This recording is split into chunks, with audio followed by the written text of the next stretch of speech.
Es un gusto saludarlos una vez más, pero más un placer el poder seguir compartiendo con ustedes la palabra de Dios y sobre todo esta colección que hemos llamado Al que venciere. Por eso el día de hoy vamos a hablar de Al que venciere, no borraré su nombre del libro. Lo vamos a basar en el pasaje del libro de Apocalipsis, capítulo 3, del versículo 5 y 6.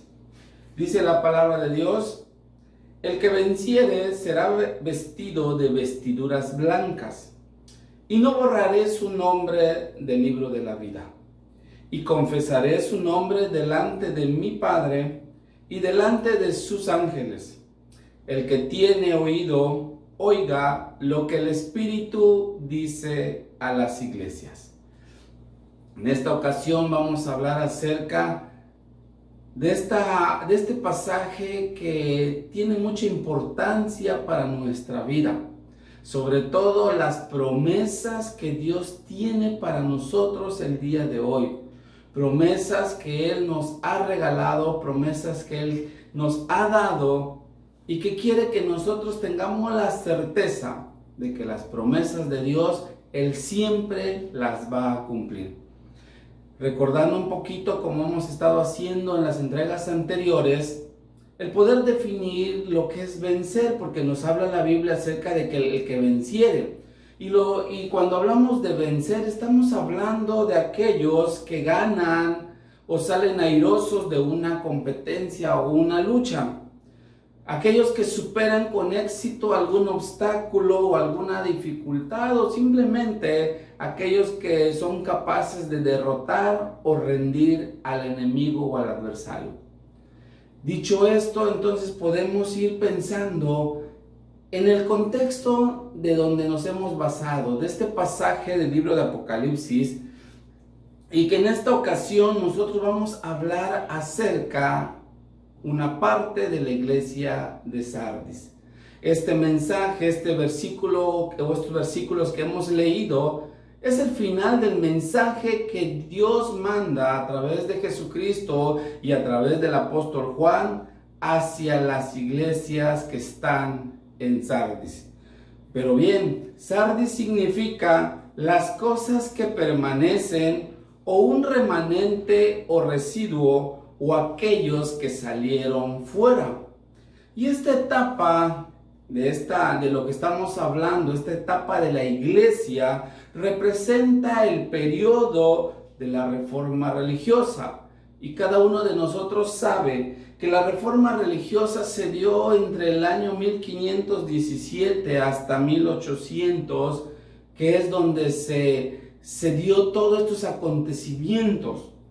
La iglesia, hablábamos la ocasión anterior, que en la iglesia de Tiatira habían ellos se habían alejado de la verdad. Y en la iglesia de Sardis es un momento en el que esa iglesia que se había apartado de la verdad, ahora regresa a los principios bíblicos, a hacer de la Biblia la única regla de fe y de práctica para todos los que somos hijos de Dios.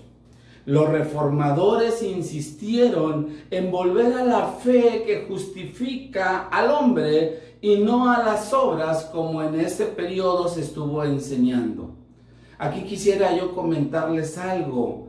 Mucho se habla en ocasiones de lo que es el avivamiento. Hoy estamos pasando en nuestra sociedad y en el mundo entero, y ha afectado aún a las iglesias todo esto de la pandemia. Y todos coincidimos en algún modo que todo esto va a traer cosas buenas para la vida de la iglesia. Y se habla mucho de un avivamiento. Pero déjenme decirles algo. Si nosotros estudiamos la palabra de Dios y estudiamos la historia de la vida de la iglesia, nos vamos a dar cuenta que es un verdadero avivamiento. Un verdadero avivamiento no es solamente llenar las iglesias. Un verdadero avivamiento no solamente hacer reuniones donde la gente puede gozarse, puede brincar, pueda danzar, sino realmente un avivamiento, hermanos, es volver a los principios bíblicos. Si nosotros vemos que después de cada persecución dentro de la vida de la iglesia regresaba a los principios bíblicos, porque de nada nos sirve llenar las iglesias o llenar los auditorios, llenar los templos con mucha gente, si esa gente no está comprometida con Dios, sino simplemente va a hacer un espectáculo o a sentirse bien. Pero la Biblia nos enseña que el verdadero avivamiento es volver a los principios bíblicos. Y en este caso, si estudiamos la vida de la iglesia y sobre todo el periodo de la Reforma, nos damos cuenta que la iglesia, la intención era volver a los principios bíblicos de la palabra. Por eso, tomando el contexto de lo que hemos estado leyendo, y si leemos, y usted lee en su casa todo el contexto de este pasaje, ya en el capítulo 3 de lo que es el libro de Apocalipsis, nos vamos a dar cuenta de ciertas características que había dentro de la iglesia. Y déjenme decirles que tristemente no son características muy buenas, y que de alguna manera Jesús les hacía notar en qué estaban fallando. Por eso podemos ver cómo Jesús, usando otra vez su omnisciencia, les dice: yo conozco. Él le vuelve a decir, ¿y qué es lo que conocía de esta iglesia? Número uno, sus obras.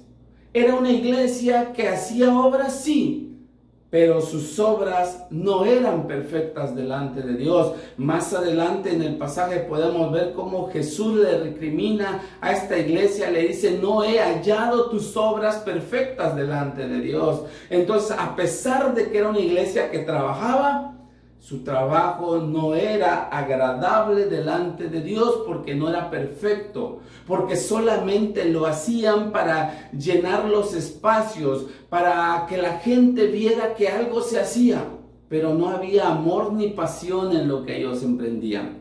Otra de las cosas que nosotros vemos es que Jesús le dice que también conocía de su nombre, de que tiene nombre de que vive, pero que en realidad está muerto. ¿Qué incongruencia vemos acá? ¿Cómo llevar un nombre de algo que vive, pero que en realidad la vida de la iglesia era una vida muerta? Si nosotros vemos, hay ocasiones en que podemos analizar o ver en otros contextos cómo muchas veces los nombres determinan en gran parte lo que hacen las personas. Estudiábamos el otro día cómo es que Jesús o cómo Dios le cambiaba el nombre a las personas, y ese nombre les cambiaba el destino y les cambiaba el propósito a cosas grandes de parte de Dios. Pero eso es cuando Dios nos cambia el nombre. Pero muchas veces como hombres nosotros somos los que ponemos el nombre. Y esos nombres a veces no son congruentes. Imagínense llamar a una iglesia el camino de santidad y que esa iglesia viva en pecado. ¿De qué sirve entonces tener el nombre de santidad si la vida de la iglesia es de pecado? Y así podríamos ir nombrando muchos nombres que no son congruentes. Y Jesús le recriminaba a esta iglesia, le decía: mira, tú tienes un nombre, te pusiste un nombre como que de que vives, de que es un hombre fuerte, un hombre que llama la atención, pero que en realidad estaba muerta la iglesia. Otra de las cosas que vemos es que le decía que ella tenía que ser vigilante. ¿Por qué? Porque era una iglesia descuidada. Por eso le decía: ¿sabes qué? Tienes que ser vigilante, porque Dios se daba cuenta que la iglesia era una iglesia descuidada. Por eso también le decía: afirma las cosas que están por morir. Era una iglesia fluctuante, no era una iglesia firme, era una iglesia descuidada que permitía que aún las cosas o las pocas cosas buenas que tenía se le estaban muriendo. Sin embargo, al final hay algo, por lo menos algo agradable dentro de la iglesia, porque Jesús le decía: que tenía pocas personas que no habían manchado sus vestiduras. Y como en las entregas anteriores, Dios siempre se prevé de un remanente fiel. Aunque muchas veces ese remanente es pequeño, pero sin embargo es fiel. Y con ese remanente pequeño, Dios hace grandes cosas. Por eso nosotros tenemos que regresar a los principios bíblicos para hacer de esos pocos que no han manchado sus vestiduras. Pero lo que hemos estado hablando dice, al que venciere. Nuevamente Jesús nos recuerda que somos soldados, que necesitamos ser soldados del ejército de Dios para poder vencer. Y en la palabra de Dios y en este contexto podemos ver dos victorias a las que nos ha llamado Dios a conquistar. Dos victorias que hay que conquistar como esos verdaderos soldados de Jesucristo. ¿Cuáles son? Número 1, Dios nos ha llamado a salir victoriosos en contra de la indolencia en hacer la obra. En hacer la obra de Dios. Y eso es lo que Dios nos está llamando en esta ocasión, a no ser indolente en hacer la obra de Dios, y tenemos que salir victoriosos en esa lucha. Dice la palabra de Dios en Apocalipsis capítulo 3, versículo 2. Dice, sé vigilante y afirma las otras cosas que están por morir, porque no he hallado tus obras perfectas delante de Dios. ¿Por qué no halló perfecta a Jesús las obras de esta iglesia? ¿Por qué le llama que tiene que ser vigilante y afirmar las cosas? Porque era una iglesia indolente. Era una iglesia que no hacía las cosas correctamente. ¿Qué es ser indolente? Es no ponerle pasión, es no hacer las cosas correctas, es no poner el empeño necesario para hacer las cosas, es no poner el amor para hacer las cosas. Y eso es lo que Dios nos está diciendo hoy. Nosotros no debemos ser indolentes, al contrario, tenemos que salir airosos. Tenemos que todo lo que hagamos para Dios tiene que ser lo mejor que podamos ofrecerle, lo mejor de nuestra vida. ¿Dónde vemos esto también? Recuerden que dice Jeremías 48:10. Ahí el Señor llama la atención de una manera fuerte a aquellos que hacen indolentemente la obra. Dice la palabra, maldito el que hiciere indolentemente la obra de Jehová, y maldito el que detuviere de la sangre su espada. Vean de qué manera Dios habla en su palabra para determinar la condición de las personas que son indolentes a la hora de hacer la obra de Dios. Por eso Dios le decía a esta iglesia, tienes que ser vigilante, no tienes que ser descuidada, no tienes que ser fluctuante, al contrario, necesitas afirmar. ¿Por qué? Porque ellos no le ponían ese empeño, ese amor, ese cuidado a las cosas que hacían. Simplemente lo hacían por hacer algo.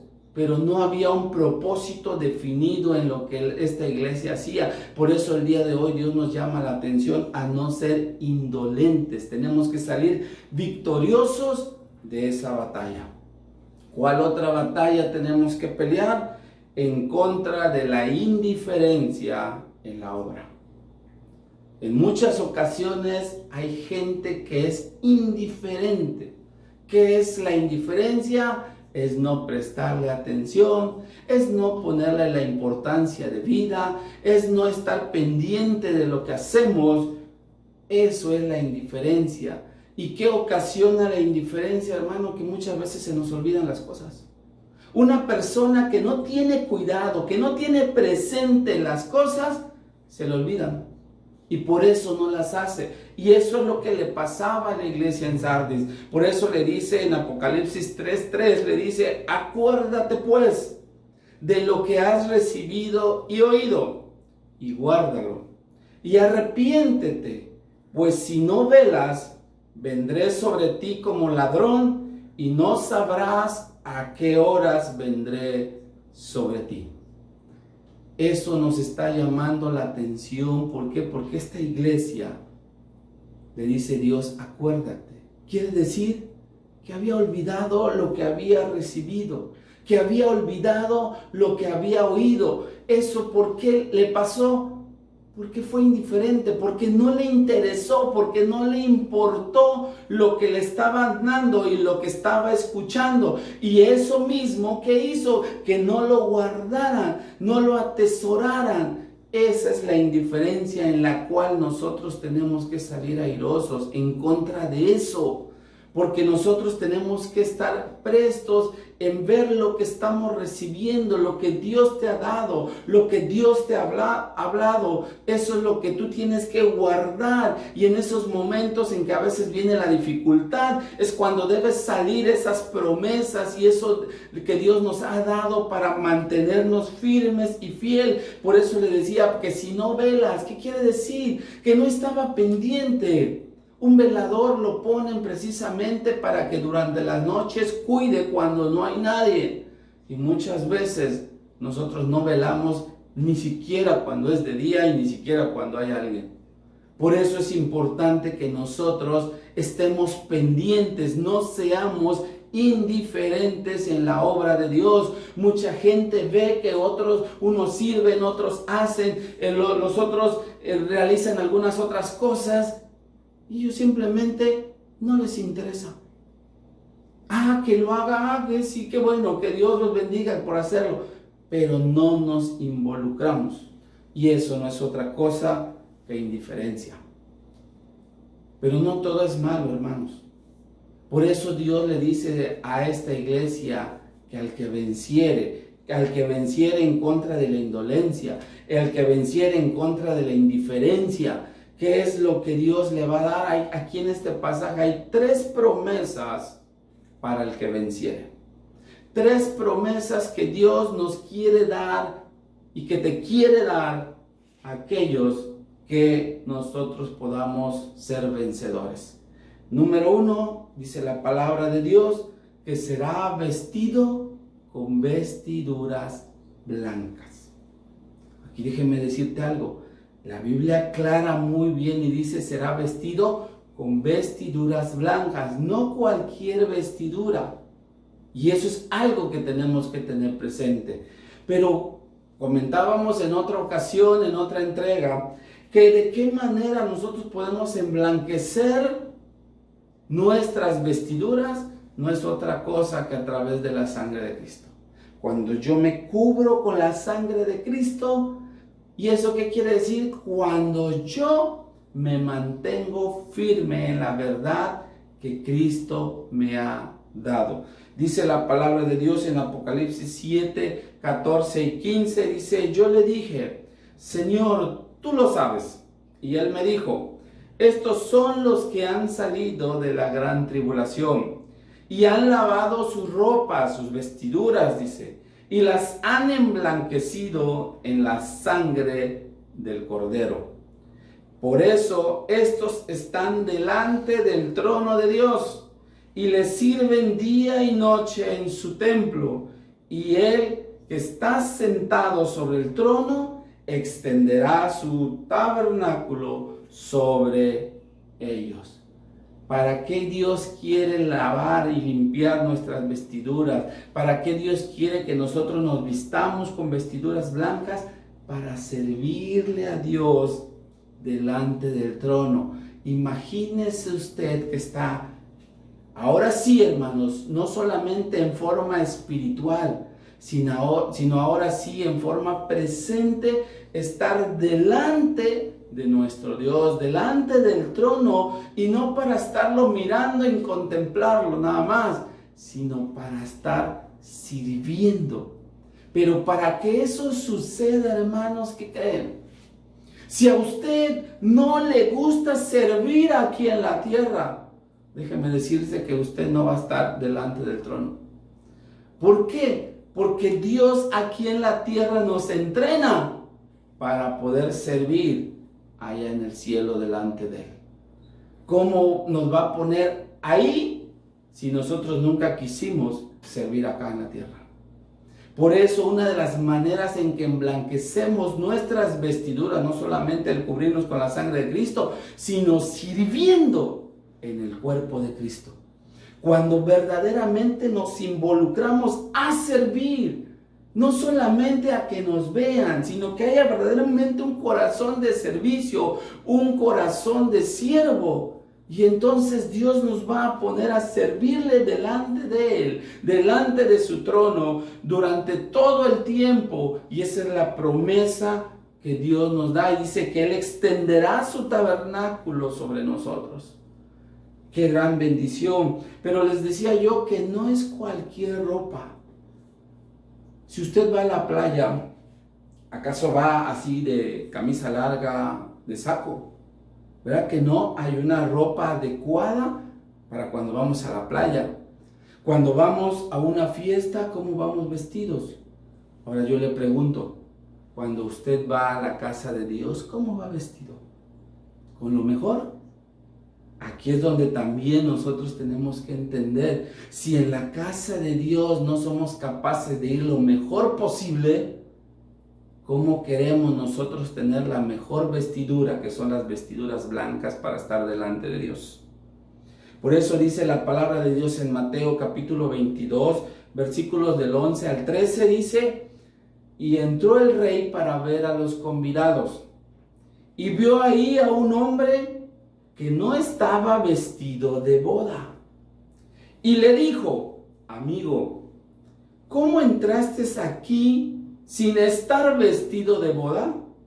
Mas él enmudeció, dice. Entonces el rey le dijo a los que le servían, ¿a quiénes? A los que estaban con vestiduras blancas: atadle de pies y manos y echarle a las tinieblas de afuera.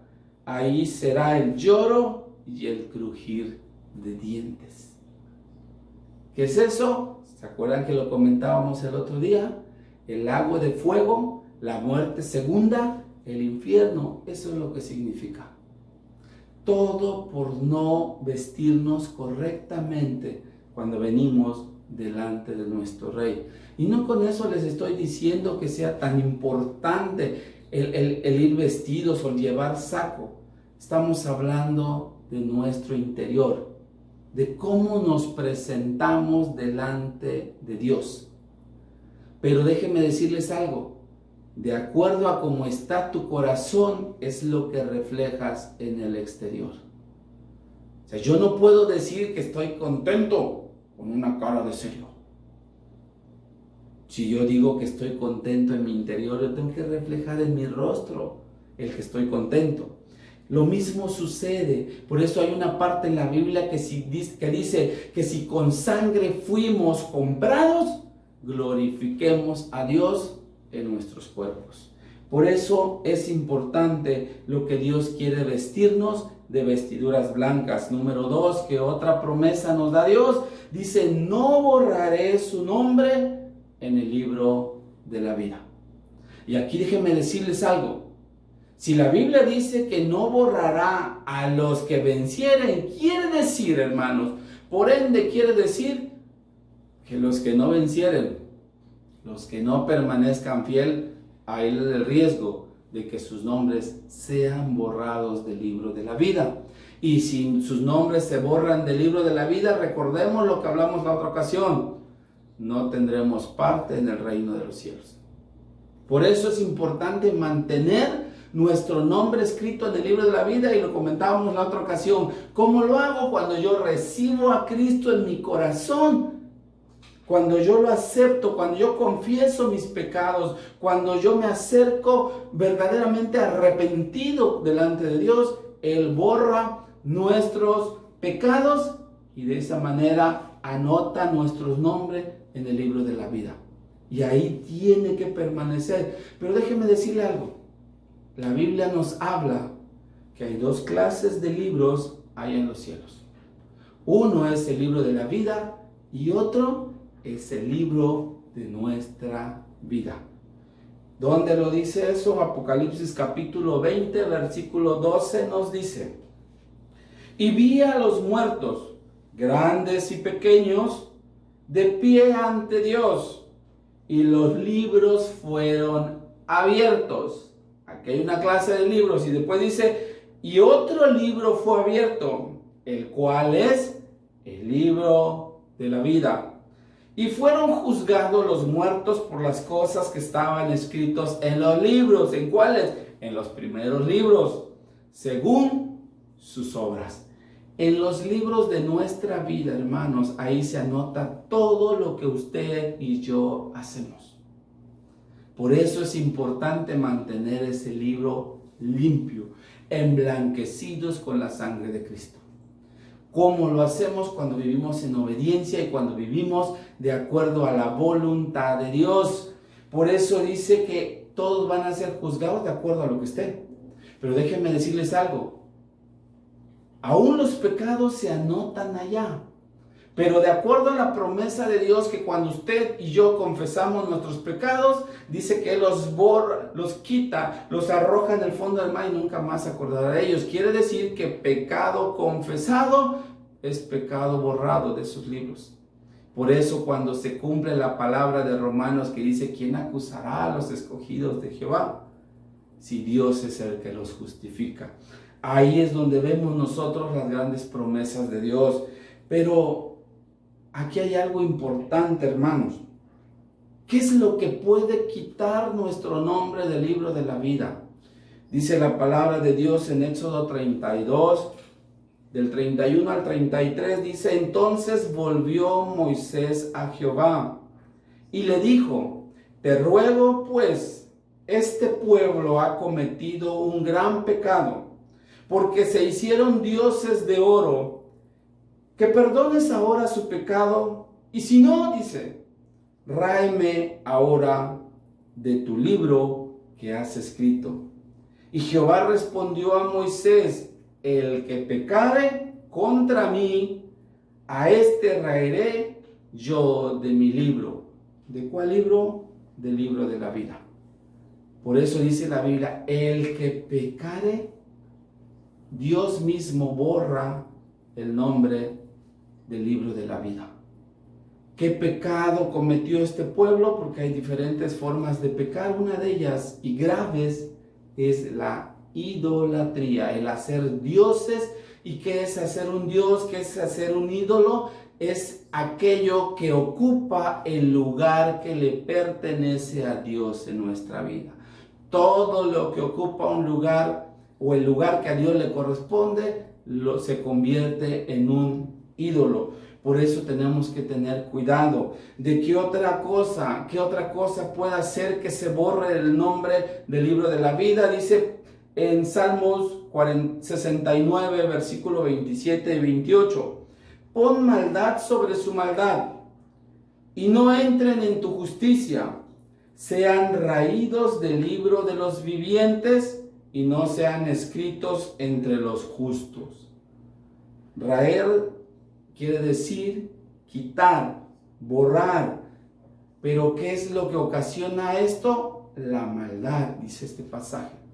Cuando la persona vive en maldad, ¿qué es la maldad? Es dándole lugar al enemigo, a Satanás, porque él es la persona o la figura que nos muestra la verdadera maldad que hay en el mundo. Entonces, cuando nosotros le damos lugar a eso, por consiguiente, nuestro corazón, nuestra vida se empieza a inclinar hacia lo malo, es ahí donde entonces corremos el riesgo de que el nombre sea borrado del libro de la vida.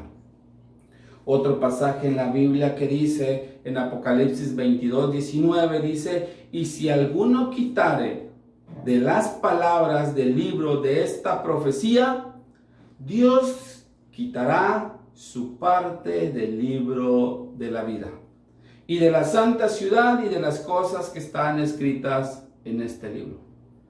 ¿Qué nos está diciendo? Que si nosotros hacemos a un lado, quitamos, cuando dice las palabras de este libro, quiere decir que cuando no le damos la importancia, cuando no lo aplicamos correctamente, cuando lo interpretamos con pensamientos humanos la palabra de Dios y no le damos el sentido correcto, también corremos el riesgo de que el nombre sea quitado del libro de la vida. Por eso es que Dios les decía, sé vigilante, afirma las cosas. ¿Por qué? Porque este periodo de esta iglesia, la iglesia antes se había apartado de la verdad y la intención de Dios es que ahora regresaran otra vez a los principios bíblicos. Por eso es importante que nosotros permanezcamos fieles. ¿Por qué? Y haciendo un pequeño resumen, ¿quiénes son los que van a ser borrados su nombre del libro de la vida? Dice la palabra de Dios que los cobardes, los incrédulos, los abominables, los homicidas, los fornicarios, los hechiceros, los idólatras y aguas, los mentirosos. Y dice, y todo aquel que no permanezca fiel. Por eso es importante que nosotros mantengamos nuestra fidelidad con Dios para que nuestros nombres permanezcan en ese libro de la vida y entonces andaremos y estaremos con el Cordero, con Jesucristo mismo.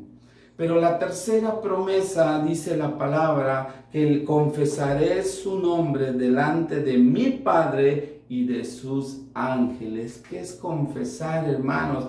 Es dar testimonio de parte de Dios. ¿Qué es confesar? Imagínese usted. Hace ratito leímos el pasaje que dice que delante de Él van a estar una gran multitud de miles de millones de personas delante de Él, de toda tribu, de toda lengua, de toda nación. Imagínese que Dios le llame por su nombre delante de todos y que diga, ese que está allá, ese Juanito, ese Carlitos, ese que pase aquí porque es parte de mis hijos.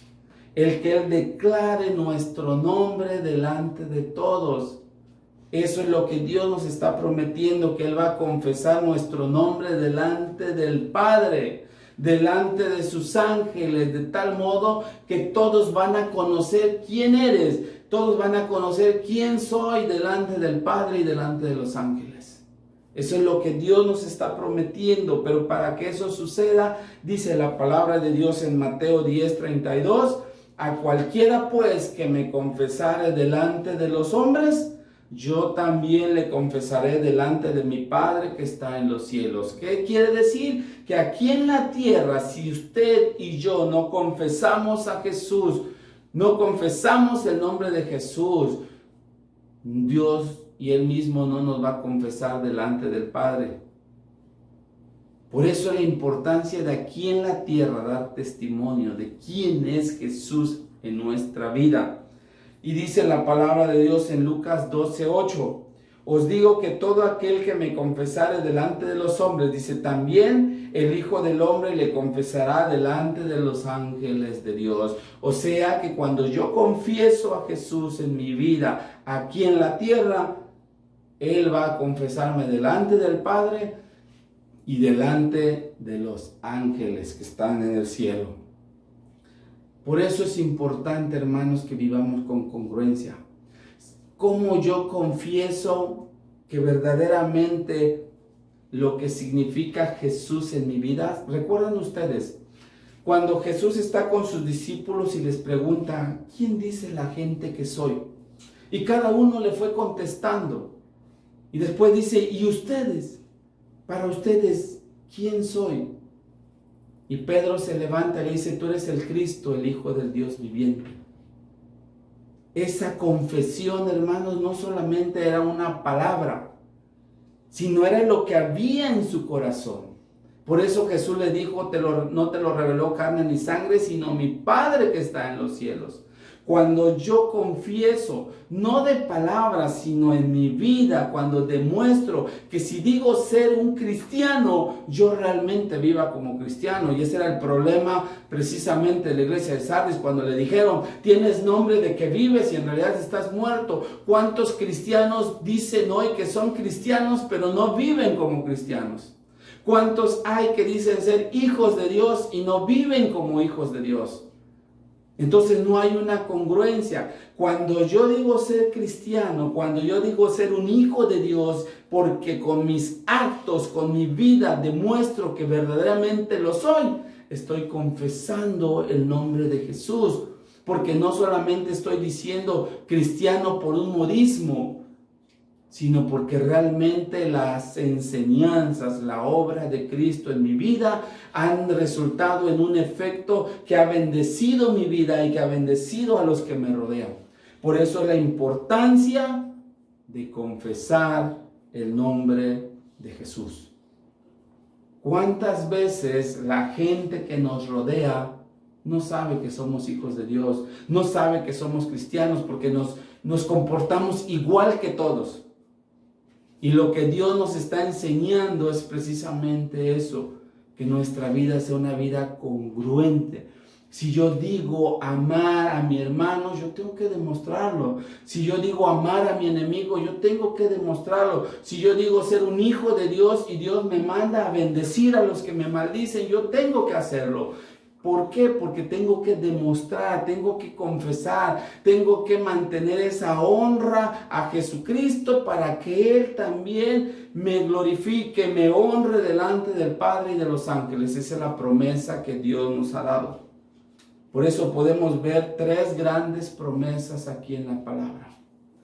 Y el día de hoy, yo te invito a que si hasta el día de hoy no has sido realmente fiel en servir a Dios, sino que al contrario, a lo mejor has sido indolente o has sido indiferente en la obra y en las cosas que Dios quiere hacer, hoy te invito a que nos podamos poner a cuentas delante de Dios para que entonces nuestra vida empiece a caminar de acuerdo a la voluntad de Dios. Te invito a cerrar tus ojos y juntos vamos a orar delante de Dios el día de hoy. Padre, en el nombre de Jesús te damos gracias, Señor, por todo lo que tú has hecho en nuestra vida. Porque a pesar, Señor, de que no hemos sido fieles delante de ti completamente, Señor, tú has permanecido fiel y tú nos sigues amando, Señor, y nos sigues dando la oportunidad de hoy corregir nuestro camino y a partir de hoy, Señor, hacer tu voluntad, Señor, con esa pasión, con ese amor, Señor, con ese deseo ferviente, Señor, de dar a conocer lo que tú eres, Señor, realmente en nuestra vida, lo que tú significas, Señor, en nuestra vida. Y que, Señor, la obra que hagamos siempre vaya acompañado de amor, que no haya indiferencia, que seamos vigilantes, que velemos, Señor, porque las cosas se hagan, Señor, de acuerdo a tu voluntad. Ese es el deseo de tu corazón, Señor, y hoy te pedimos perdón si no lo hemos hecho. Y a partir de hoy, Señor, queremos hacer las cosas que te agraden, hacer las cosas de acuerdo a tu voluntad. Te damos gracias, Señor, por todo lo que estás haciendo. Te ponemos nuestra vida en tus manos, Señor, en el nombre de Jesús. Amén y amén. Recuerda 3 grandes promesas que Dios nos da. Y la más grande de ellas, yo te diría que es tu nombre escrito en el libro de la vida. Dios ya pagó a través de Jesucristo para que tu nombre esté escrito hoy en el libro de la vida. Yo te invito a permanecer fiel, a no ser indolente, a no ser indiferente, para que entonces tu nombre permanezca hasta la eternidad, hasta que nuestro Señor Jesucristo vuelva por nosotros, para que podamos estar delante de Dios. Que Dios te bendiga y nos vemos para la próxima.